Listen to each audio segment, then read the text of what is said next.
This is my video log from week 3.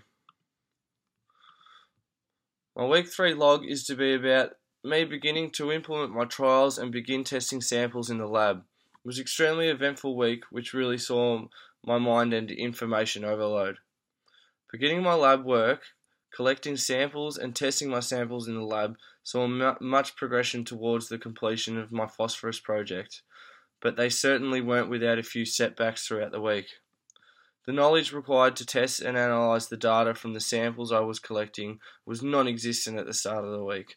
Working with Jeff, a process chemist, I was taught all the relevant tests and how to analyse the data I would be producing from testing phosphoric acid samples.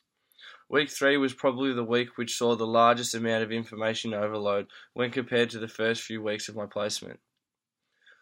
Firstly, I was required to contact the operators around plant and organise times when they were planning to clean systems that were of interest to my project. This provided to be the first challenge of the week. The first few sampling occasions were the hardest to get right, timing the CIP sequences correctly to grab samples during the correct processes. At times it was very difficult to ensure that the operators had been contacted me before a CIP, ensuring I had time to make it to the required location to collect the relevant samples. I quickly learnt that when communicating with the operators and trying to collect samples, I always needed to be super clear with what I wanted. Specific details like what CIP sequence I was interested in sampling, what time they were going to begin the CIP sequence, and always asking them to call me, leaving ample time for me to be in the right place and ready to collect the sample at the right time. At the beginning, there were many stuff-ups and many sequences missed because of miscommunication and me not being clear enough in my explanation to the operators.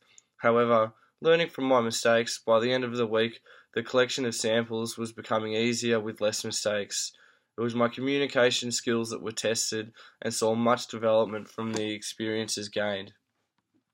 Secondly was learning the lab work required to test the collected samples. Required tests for the samples had been identified earlier, however I was extremely unsure of what to do when in the lab, the techniques required and how to run every identified test.